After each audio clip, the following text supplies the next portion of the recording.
There are so many tricks you can do to make your sound more full. I'm working on this song right now, and I wanted to make this video just because I'm super surprised how full this little trick is making the verse and even the chorus sections in my song, just making it more wide and more full. Really easy to do. Anyone can do it. You actually don't need to know music theory or anything. This is the thing I'm talking about here. Have a listen just to the two guitars and the snaps.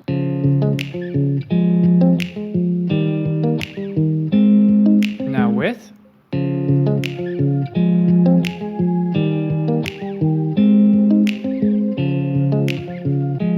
The focus is still on the guitars and the snaps, like what you want it to be, but that little guitar pad in the background is filling all that, I guess, blank space in the background without jumping for your attention, but it's just filling it. So I really like this kind of thing, and let's recreate it from scratch now. Let's do it though with the keys. So if maybe you're not a guitar player or you don't have a guitar, let's do it with MIDI data. So the idea is the same. Theoretically and in short, this is taking an audio signal, adding a lot of reverb, reversing it, and then lining it up with the same tonal, like chordal information as what the chord progression is playing. So what the heck does that mean? Basically, find out what you're playing on your chord progression. So this main progression is an F, G sharp, G, C. So we're going to take those notes and play one time on the keys or whatever synth, whatever instrument you want, whatever that timbre of instrument you want. The guitar sounds really nice, right? It has that guitar string. So you got to like think of the timbre you want. We're going to go with the keys right now. And I'm going to record over this by just playing each note one time. What just happened here? I just got the new Mac touch bar thingy, and I just pressed something and I don't know what's going on anymore. Logic, where are you? Okay. Are you new to the channel? If so, consider subscribing, because this channel is all about music production and music marketing. So if you find yourself in that position and you might want some content like that, hit that subscribe button. We just need those 4 notes so we can record them or draw them in. Create a region, T, T to bring that back. And I'm going to do that 4 separate tracks. 1, 2, 3, 4. I'm going to bring these down. Option click and drag to copy those. And I'm going to put one note in each of those.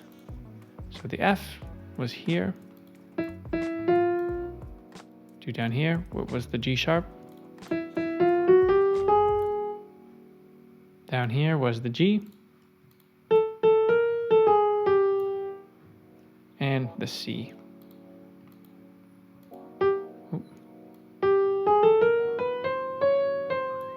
So now we have 4 notes, each of the notes in our chord progression. We need to add some reverb. So we could do that. We could bust out the reverb. Let's just add it on every track. So I'll start with the first one, Space Designer. I'm going to go to a large space, indoor, big Gothic church. No reason, no rhyme to pick that one. You can pick any big one. A couple things you can do to copy this Space Designer quickly. You can copy the channel strip setting, or you can, sometimes I like to open up the mixer by pressing X, and that's going to pop open and the shade in the track that I'm actually on. So I notice I have keys here, keys, keys, keys. I can hold Option on this little pill and drag these over. Now I have the Space Designer on all my keys. The next step would be to bounce each of these regions to their separate audio tracks. And we need to bounce this one because we want to reverse it, but also we're going to want to fade in and out. So highlight, Control B, and I'm going to not bypass the effect plugins, overload production only. So I'm going to do that for every single region here. So now we have these 4 regions. We can put them together. Mute these now, and we can solo these. So let's name the first one. This was F. This was G sharp. This was G, and this was C. Again, we'll start another track, Command D. So this will be the pad track. We want to reverse these regions and then put them in the proper place of where the electric guitar here is playing them. So half notes. You can see I'm referencing this electric guitar track here, this signal. Let me bump those up so you can see it a bit better. So we want to put these on top of these electric guitar notes. So we take the F, we can put it down here, take the G sharp, put it here, take the G, put it there, and take the C, put it here. And now we can highlight them all and reverse them. And now we can also highlight again, or if they were highlighted, fade in, let's say 200. Fade out, let's say 4. I want just a short fade out because I want the signal really to go all through, but I might even want a longer fade in, maybe like even 1,000. So all of that, we can delete these tracks, highlight them all, Command backspace, and solo this pad track.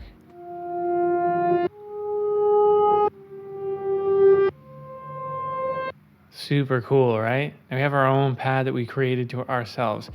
Now, was this long and cumbersome? Yes, but you can do it really quickly when you know the shortcuts. Of course, you can go and do a synth and probably find something similar that sounds like this. I like this way, one, because you made it and it's creative and it sounds cool, but two, it has the same timbre and feel to the track because we're taking an instrument from the track. We can even add more reverb to this if we want. Go over here and put it in another reverb. We can dial in that reverb. Let's put it in another large space. This could get crazy, by the way.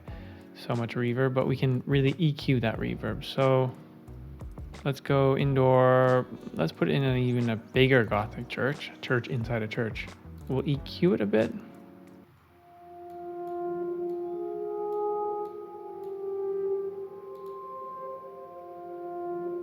Let's have a listen with the guitar.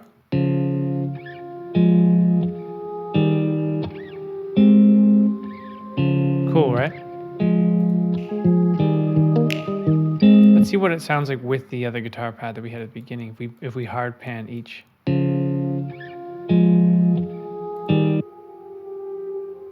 That's really cool. This is really what's providing a lot of depth here.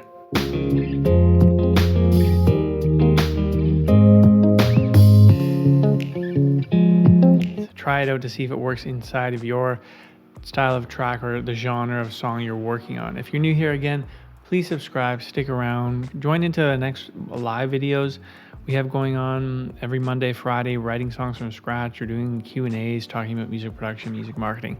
So I hope to see you in the next one.